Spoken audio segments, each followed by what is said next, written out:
As-tu déjà été frappé par un malaise troublant en présence d'un autre?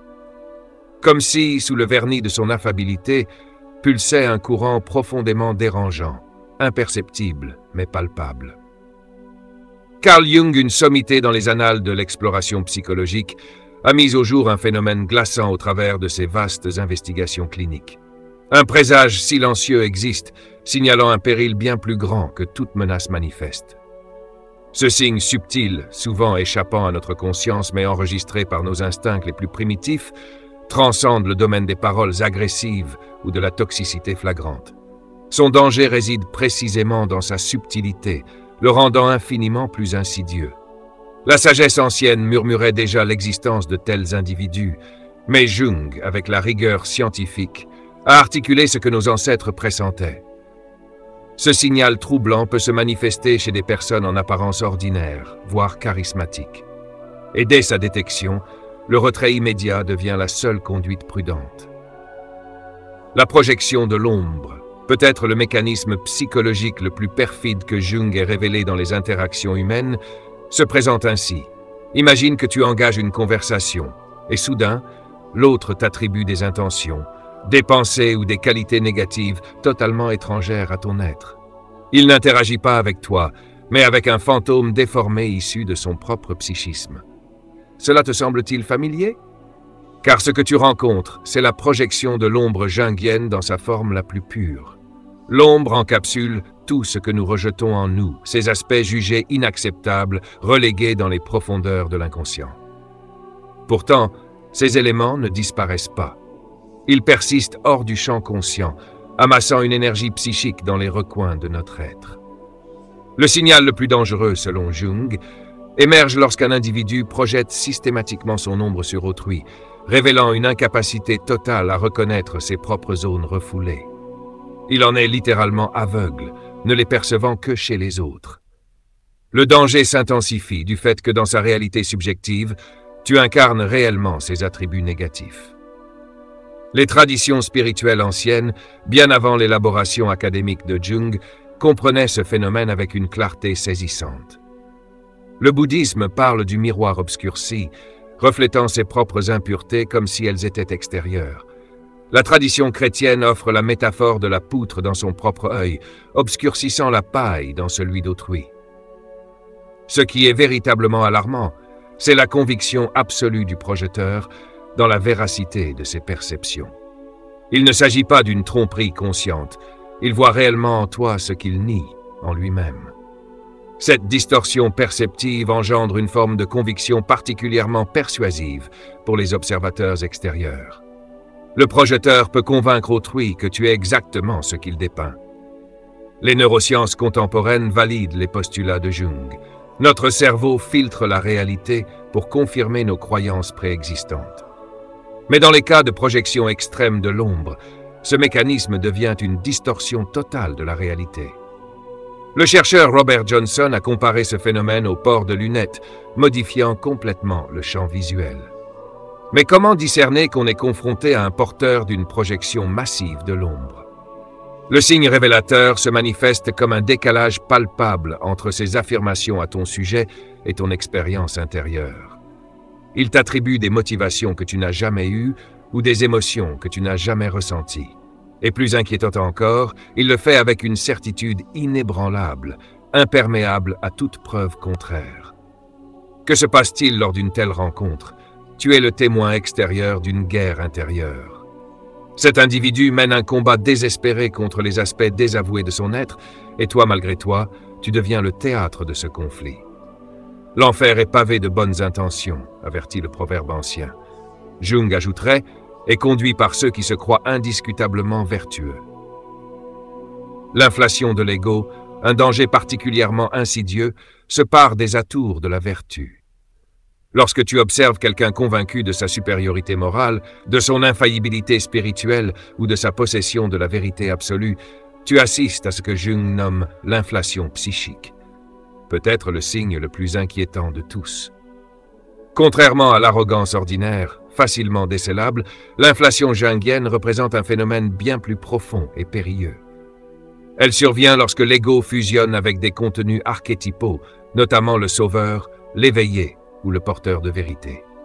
Cette personne ne se perçoit plus comme un être humain fini, mais comme un canal direct du divin ou de l'absolu. Il y a des siècles, le mystique allemand Maître Eckhart mettait en garde contre ce phénomène, le décrivant comme le piège le plus subtil sur la voie spirituelle. Les traditions zen l'appellent la maladie zen, tandis que les soufis parlent du voile de lumière, plus dangereux que le voile d'obscurité, car bien plus difficile à reconnaître. Le marqueur indéniable apparaît lorsque tu constates que cette personne ne doute jamais de ses propres motivations. Là où les grands sages de l'histoire faisaient preuve d'humilité face au mystère de l'existence, ceux atteints d'inflation psychique dégagent une certitude absolue. La possibilité d'erreur ne trouve aucune prise dans leur esprit, car ils se considèrent comme les vecteurs de vérité universelle, non de simples opinions personnelles. Le danger particulier de cet état réside dans sa capacité à générer un charisme extraordinaire.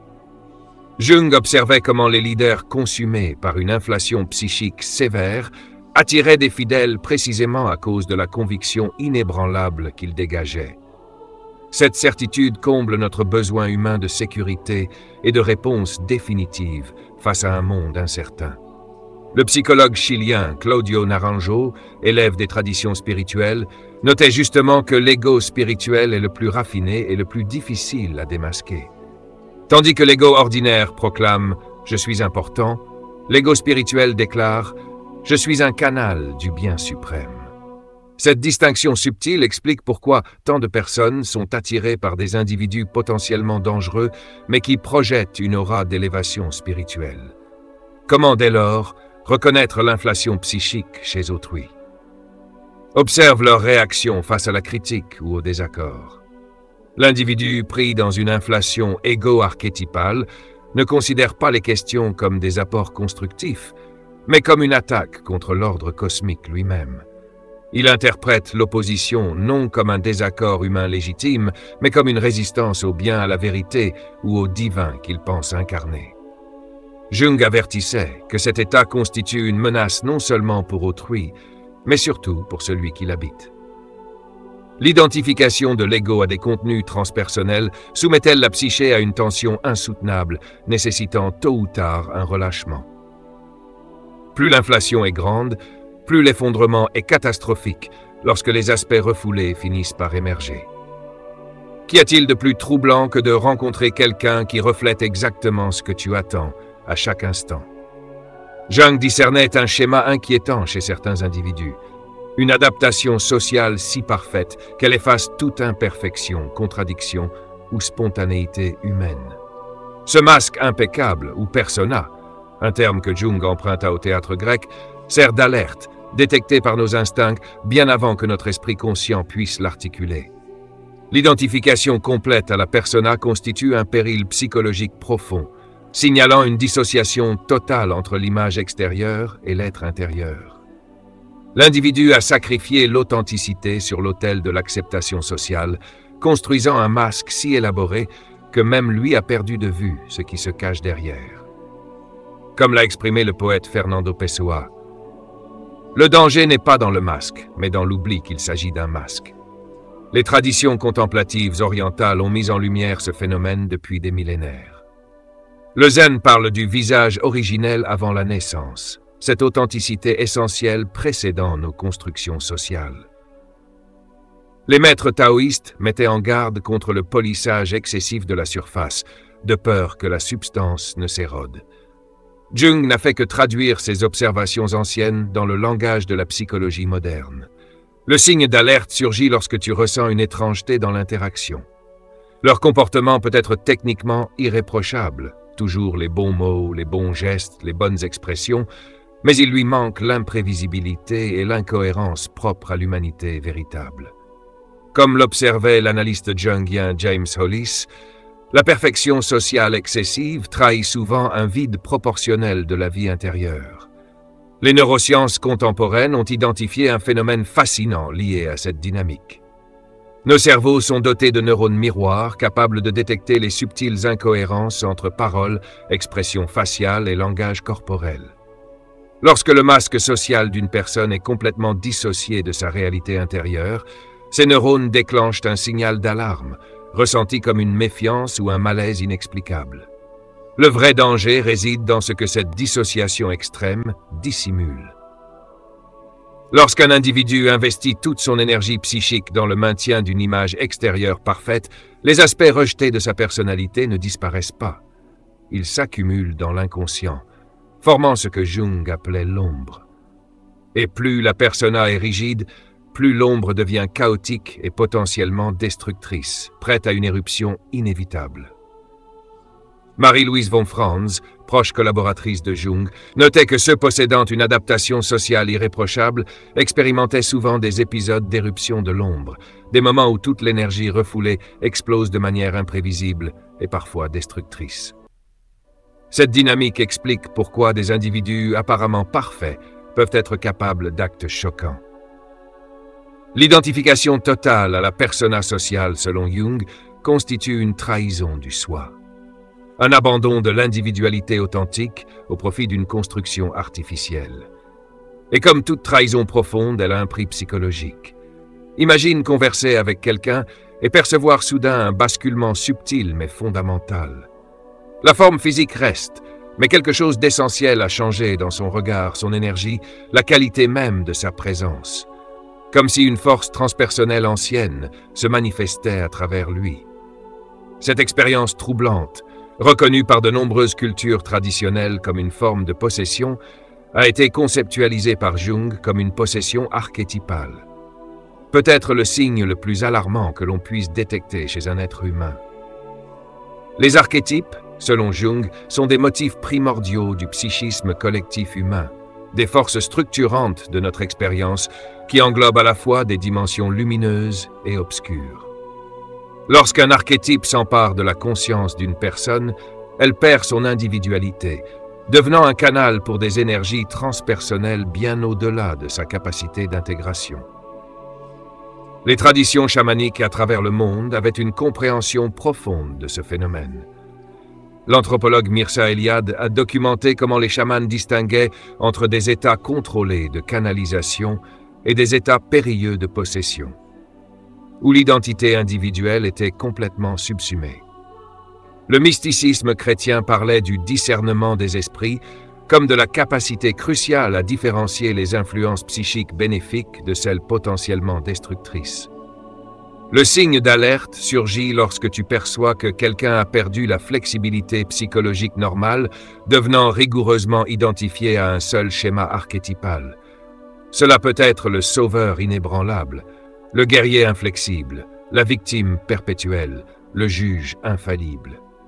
L'archétype précis importe moins que l'identification totale à celui-ci. Des indicateurs révélateurs incluent une étrange lueur dans le regard, une qualité monolithique dans le discours et la sensation troublante que la personne n'est plus totalement présente au sens ordinaire. Comme le soulignait l'analyste jungien Robert Moore, tu n'interagis plus avec une personnalité humaine complète, mais avec un fragment archétypal ayant pris le contrôle de la conscience.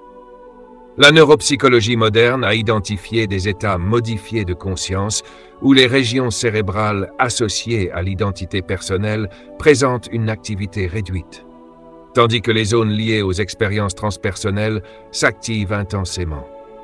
Bien que ces états aient une valeur dans des contextes rituels contrôlés, ils deviennent extrêmement dangereux lorsqu'ils surgissent spontanément, sans cadre approprié. Ce qui est particulièrement alarmant, c'est que l'individu possédé par un archétype ressent une certitude et une finalité extraordinaires. L'ambiguïté de la conscience ordinaire disparaît, remplacée par une conviction absolue pouvant exercer une influence puissante sur autrui. Jung observait comment des leaders politiques et religieux en état de possession archétypale pouvaient catalyser des mouvements de masse précisément grâce à cette qualité de certitude surhumaine. Le danger fondamental réside dans la nature même des archétypes. En tant que motifs primordiaux de l'inconscient collectif, ils contiennent des polarités extrêmes. L'archétype du sauveur, par exemple, inclut à la fois le potentiel de compassion rédemptrice et celui du fanatisme destructeur. Lorsqu'une personne s'identifie entièrement à un archétype, elle manifestera inévitablement ses aspects les plus sombres, souvent sans conscience de la contradiction.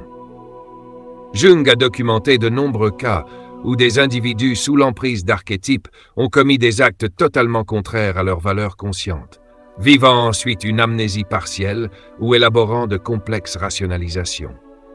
La possession archétypale représente une éclipse temporaire de l'autoréflexion, cette faculté même qui définit notre humanité. Il existe un phénomène psychologique si profondément dérangeant que sa reconnaissance chez un autre révèle une tragédie en cours. Jung l'a nommé la compulsion à répéter, un schéma inconscient par lequel l'individu recrée obsessionnellement les mêmes situations douloureuses, comme piégé dans un labyrinthe invisible sans issue. Ce signal, lorsqu'il est clairement détecté, sert d'avertissement. Nous sommes confrontés à un danger extraordinaire. Nous risquons de nous enliser dans un drame psychologique qui n'est pas le nôtre. L'aspect véritablement inquiétant de la compulsion à répéter réside dans sa nature automatique et inconsciente.